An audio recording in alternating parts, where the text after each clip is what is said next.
समय दिया। साथ ही साथ मैं आप सभी को नववर्ष की भी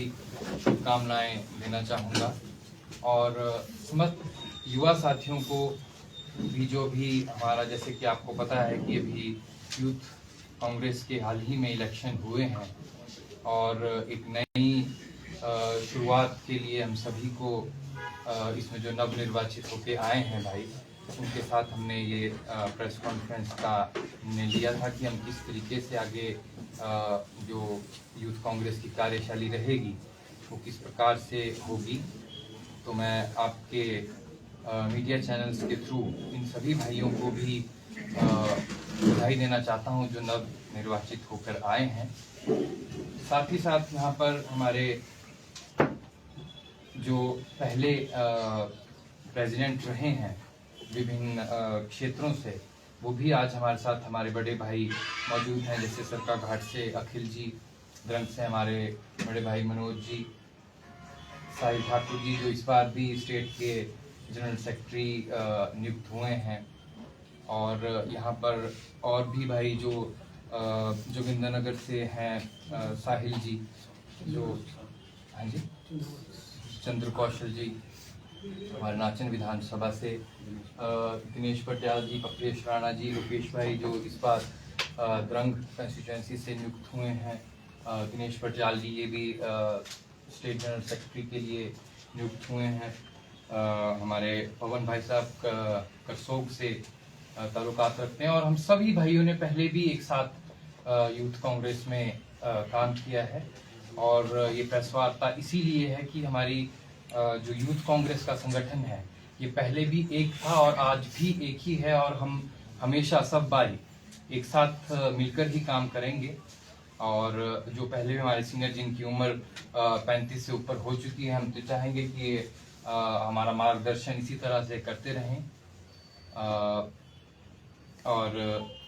कुछ भाई हमारे साथ आज यहाँ मौजूद नहीं हैं, जैसे कि सरकाघाट विधानसभा से हमारे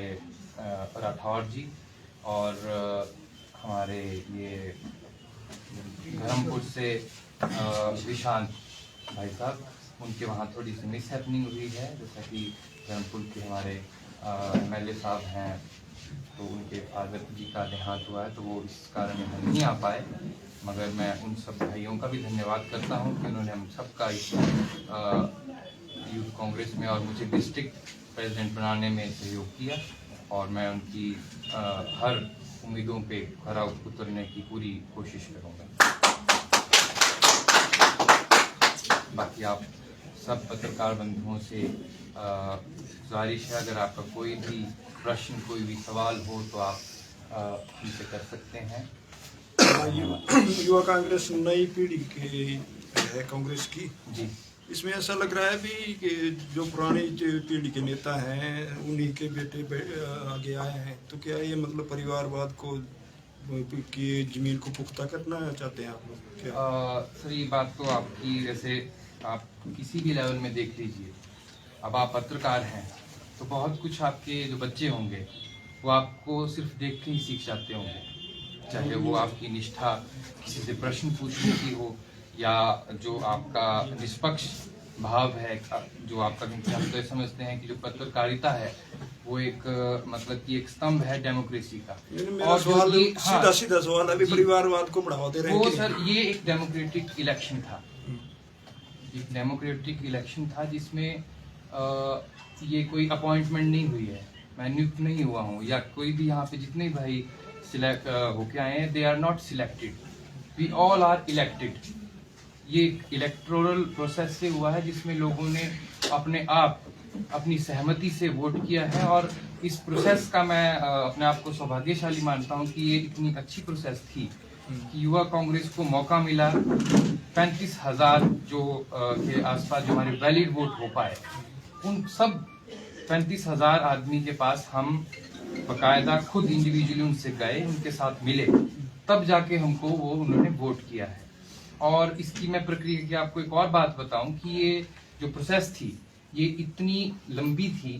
कि उसमें किसी का डिजिटल जो वोट है वो भी वैलिड नहीं था, उसके लिए हमको उसकी हार्ड कॉपी चाहिए थी, फिर उस आदमी की फोटो चाहिए थी, फिर उसकी वीडियो बनती थी जिसमें कि उसके लिप्स बोलते हुए आने चाहिए, आंखें ब्लिंक होनी चाहिए। तो पूरी प्रोसेस थी, मतलब कि इसमें आप एक तरह से सोच सकते हैं कि कितना ये निष्पक्ष रहा होगा। क्या रोड मैप रहेगा आपका बनने के बाद, क्या लेके सर चलेंगे? पहले भी हम जो भी युवाओं के क्या, जो आम जन के मुद्दे हैं उन पे हम पहले भी लड़ते आए हैं। महंगाई, बेरोजगारी तो है ही है ना, और उस पे मुझे नहीं लगता कि केंद्र सरकार ने अभी तक कोई अमल किया है। जिस चीज के बलबूते वो सत्ता में आए थे, वो सबसे बड़ा मुद्दा महंगाई का ही था। तो वो लड़ाई तो कंटिन्यूस है ही, मगर शायद लोगों में ये जागरूकता और उनको याद दिलाना शायद जरूरी है कि जो उनके साथ वादे किए गए थे वो पूरे हुए या नहीं हुए। सरकार ने भी वायदा किया युवाओं से, जो गारंटी दी है रोजगार की, जी लेकिन अभी तक ग्राफ जीरो है। किस तरह काम करेंगे इस पर? सर, अभी भी आप देखिए, अभी लेटेस्ट चाहे मल्टीटास्क हो या जेई वगैरह या छोटी कहीं और काफी पोस्टें, चाहे आईपीएच की हों, काफी पोस्ट निकली हैं। अभी हाल ही में जो नर्सिंग का और आपके जो और आउटसोर्स से भी वो लगने थे, उस पर कुछ वगैरह केस था, अब उनको भी हरी झंडी मिल गई है। तो जो पर मेरे को खुशी इस बात की है कि बेशक स्लो प्रोसेस है या हो सकता है हम इसमें थोड़े ढीले हों, मगर इस बात का एक दिल को तसल्ली है कि हमारी पार्टी में, कांग्रेस पार्टी में जो भी टेस्ट कंडक्ट किए जाएंगे उसमें पेपर लीक जैसे मामले सामने नहीं आ पाएंगे। जैसा कि पिछली सरकार में आप खुद जानते हैं कि तीन पेपर पुलिस भर्ती के, जो आईटी के और इलेक्ट्रिशियन के पेपर लीक हुए सुंदरनगर में ही। इसका हब बना सुंदरनगर, और उसमें हमारा